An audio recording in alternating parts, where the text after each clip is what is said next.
America's favorite, the NBC Breakfast Club, was Don McNeill.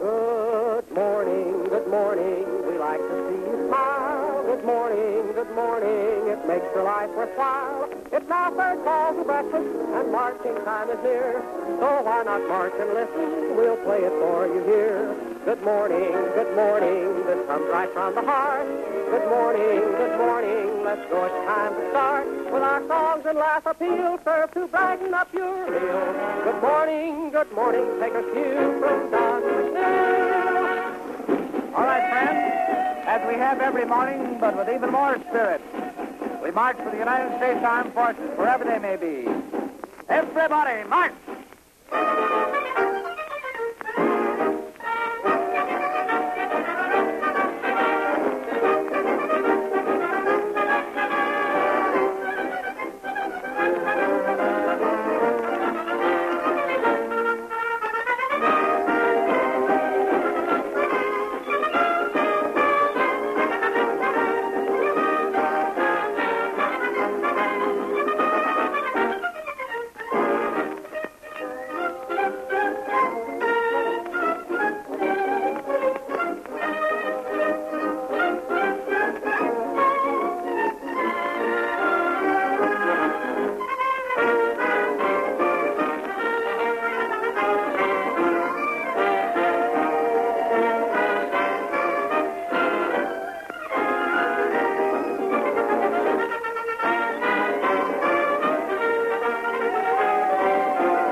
Nice marching, everybody.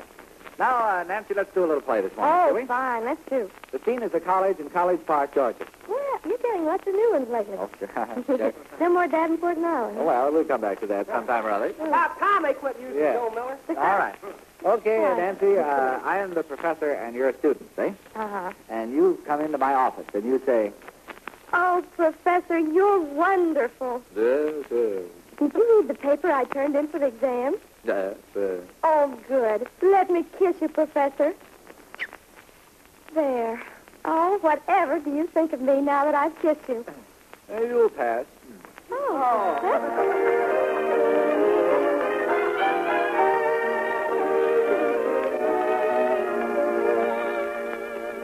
Not that I doubt the love that you have for me. It's not that I doubt the warmth that is in your skin. Although our skies are clear, if ever clouds appear, darling, please promise me this. Be fair. Whatever you do, be fair. Won't you, sweetheart? You know just how much I care. Don't you, if you should ever discover your heart made a little mistake, don't try to hide what you're feeling inside. We still can be friends, though our love affair ends. Be fair whenever we're apart. Won't you, you know I love you with all my heart. Don't you, let's enter into a bargain. Oh, darling, here's what we'll do. Be fair with me, and I'll be fair with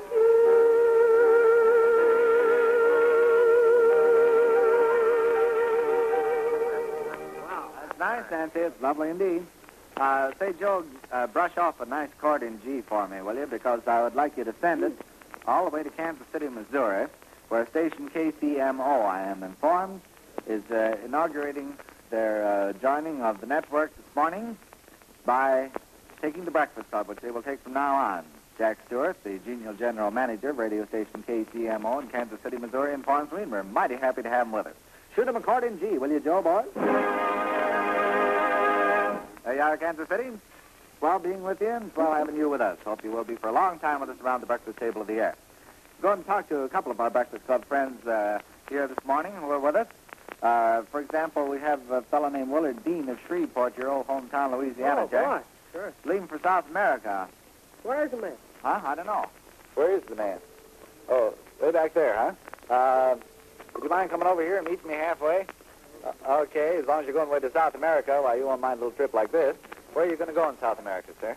It's British West Indies off the coast of South America. Off the coast of South America. Fine. When are you leaving?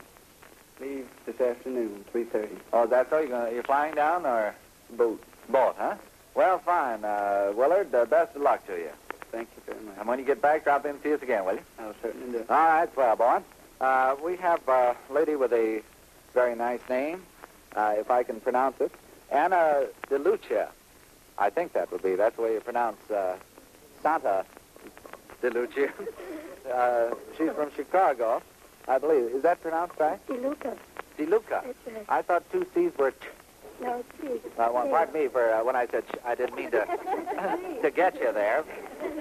You're looking for a job, are you? That's right. Fine. I have to show you going looking for a job. Huh? That's right. What kind of job are you looking for? Clerical. Clerical work, Yeah. huh? Well, I hope you find it. After you do, sneak off sometime. Come back here and tell us I about it, will. will you? All right. Well. Don, Yes, Jack. I don't, maybe I could use a secretary, but there are a few requirements that I would ask. Oh, I see. What, for example? Well, you suppose would she be able to sit on my knee and take a letter? Huh?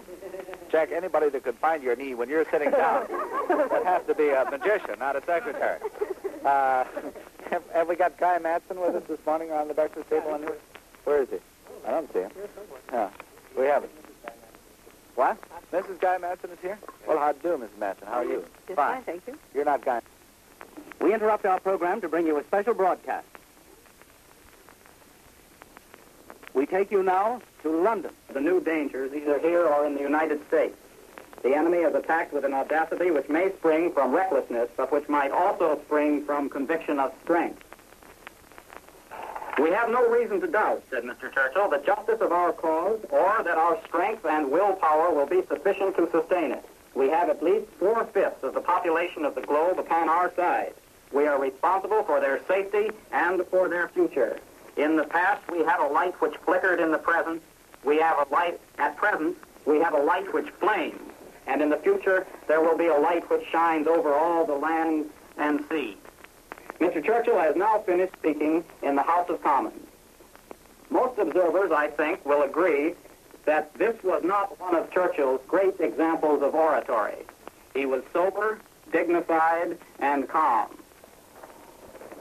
Mr. Churchill has just said that when we think of the insane ambition and the insatiable appetite which have caused this vast and melancholy extension of the war, we can only feel that Hitler's madness has infected the Japanese minds, and that the root of the evil and its branch must be extirpated together.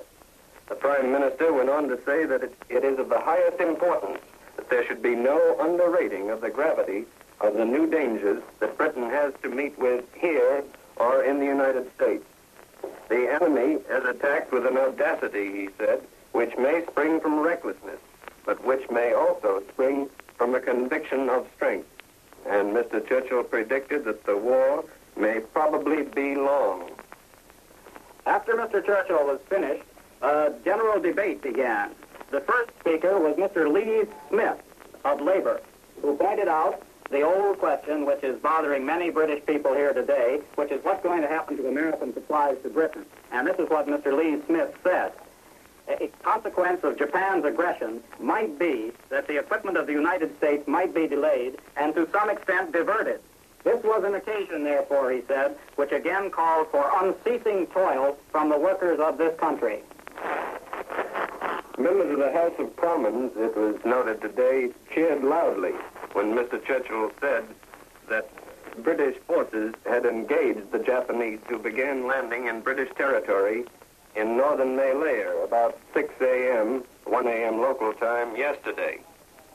It's being pointed out by observers in London today that the Japanese attack followed traditional Japanese lines because the Japanese started their war with Russia 35 or so years ago by attacking Port Arthur before declaring war. And the Japanese followed Hitler's technique in picking the opponent who looks the toughest and hitting him with everything you have.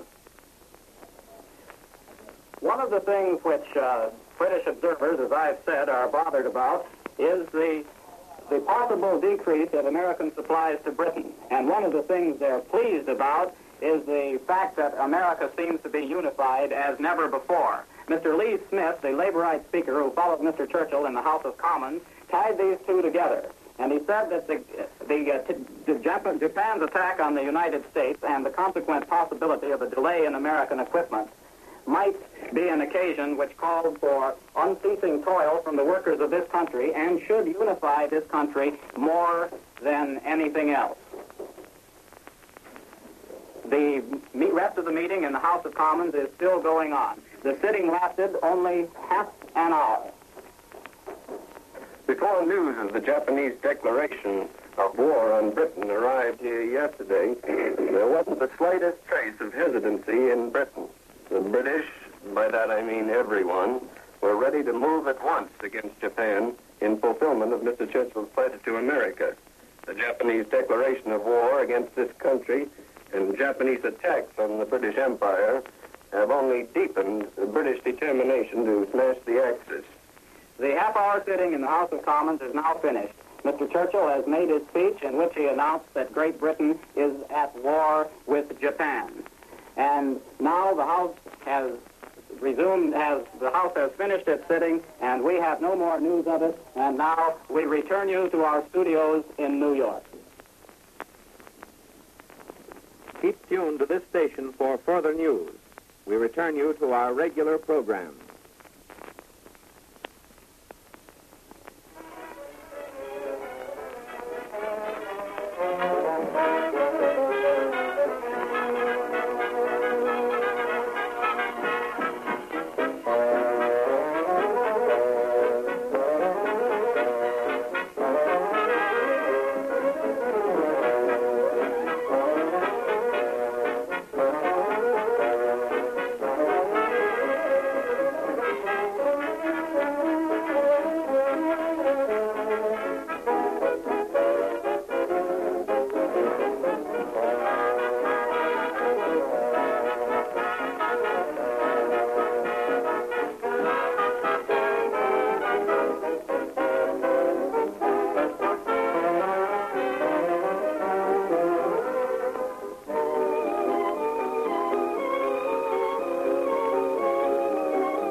To Be Happy, played by Joe Galicchio and the boys.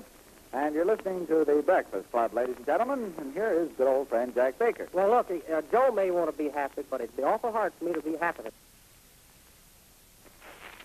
What's the matter with you? Well, I've got budget trouble again. Oh, again? My budget needs a nudge. Yeah. Yeah. Says starting off Monday by making it a Sunday may be easy to say to do.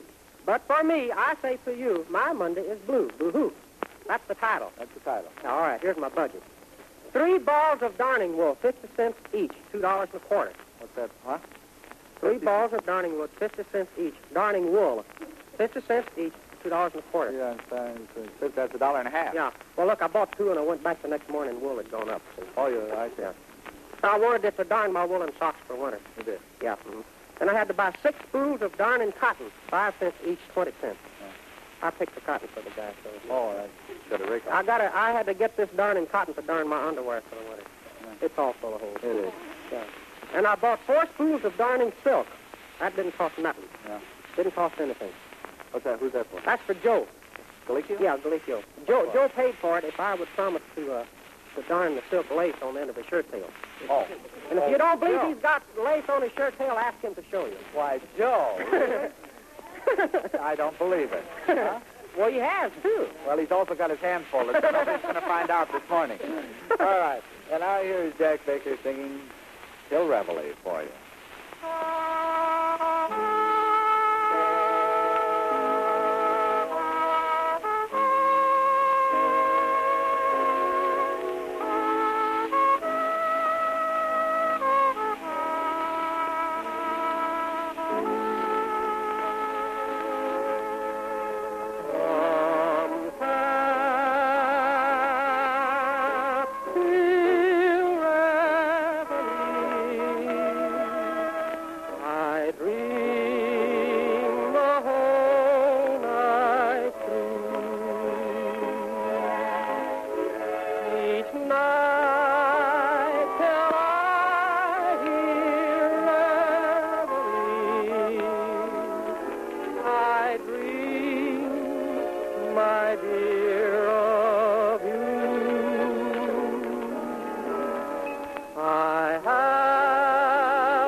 Jack.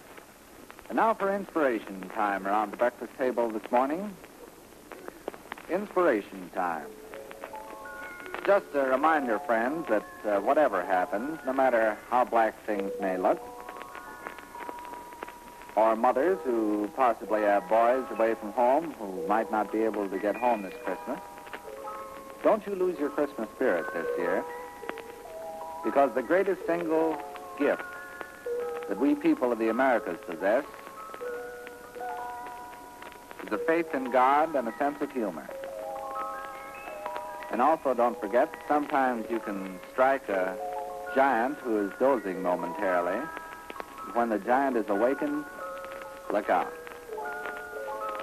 So, whatever else we lost among the years, let us keep Christmas still a shining thing.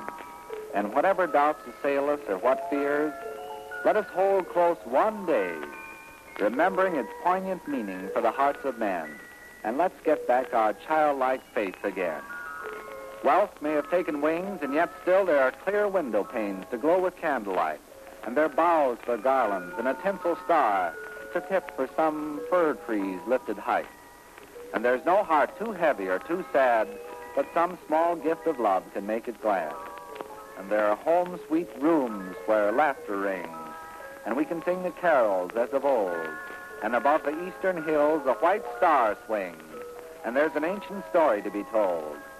Oh, there are kind words and cheering words to say, so don't forget, let's be happy on the Christ Child's Day.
White Cliffs of Dover.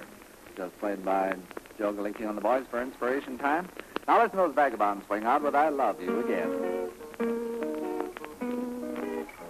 I'd love you again if you'd give me the chance. I'd love you again just like a new romance.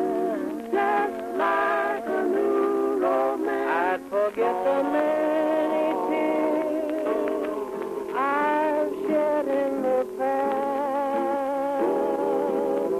and think of the future years, hoping this time it would last. I'd love you again and forgive every lie. I'd even forget we ever said goodbye. I fooled myself completely, believing that love was through. Now through, I love you again, 'cause I've never stopped loving you. Nice going, boys. Now here's one we can all kind of hum together along with Nancy and Jack. Good old favorite. Shine on, Harvest Moon.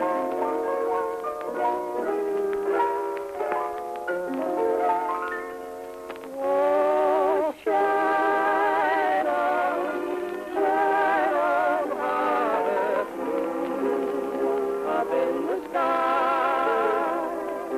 I ain't had no other since April, January, June, or July.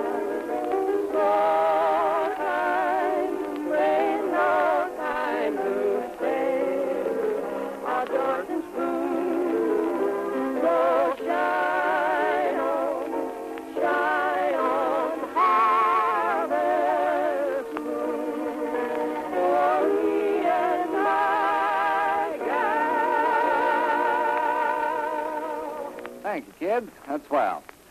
Just before I call on Bill Krenz this morning, I want to show you that Santa Claus is very active these days. In fact, P.C. Henby Jr. down in Kingston, North Carolina, has sent me Santa Claus's answer to a little boy's letter. Probably your little boy, little gal, is writing letters to Santa Claus these days. Well, Santa Claus answered one little boy, and here's what he wrote. He said, "Dear Johnny, I received your letter last week, and I was glad to learn that you've been so mild and meek. And you say that you've been mighty good, so you want a pretty red car with a long, shiny hood. You also say that you study every night, and you help your mother with all your might, and you milk all the cows and feed the hogs and clean up the house and cut the logs. And you tell me that you're so nice and never play rough. But, Johnny, you just didn't tell me enough. Do you remember not so very long ago when you pushed little Jack's head deep in the snow? And a month before that at your cousin's party, you put a frog down her back and acted like a smarty? And who was it that put that tack on the seat that caused old Mrs. Brown to jump 20 feet? And why didn't you mention the day you skipped school for a hike in the woods or a swim in the pool? So from now on, Johnny, don't you keep anything from me, and you'll find your red car right under your Christmas tree." Yeah, kind of cute idea there. That gives me an idea. Don't keep anything back from Santa Claus, Jack. No, sir. Leave him know what you've been doing. All right. Part of it, anyway. Yeah. Well, he knows anyway. Sure, he knows. And we know that Bill Krenz is going to play Make Believe. Play it, Billy.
is Bill Kranz playing make-believe, and before you know it, the time is up this morning practically for us around the breakfast table.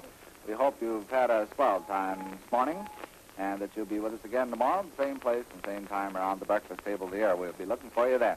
Last call to breakfast. So long, you breakfast lovers, this ends our meeting. But once again tomorrow you hear our greeting. Yes, breakfast clubbers, we'll be looking for you at your usual place around the breakfast table of the air. In the meantime, take care of yourself all day long. Keep a stiff upper lip, and we'll be looking for you tomorrow. Speaking for the whole gang here this morning, this is your Toastmaster, Don McNeill, saying so long and be good to yourself. America is up. The breakfast club now leaves the air. The Breakfast Club of Don McNeill comes to you from Chicago. This program is heard in Canada through the facilities of the Canadian Broadcasting Corporation. This is the National Broadcasting Company.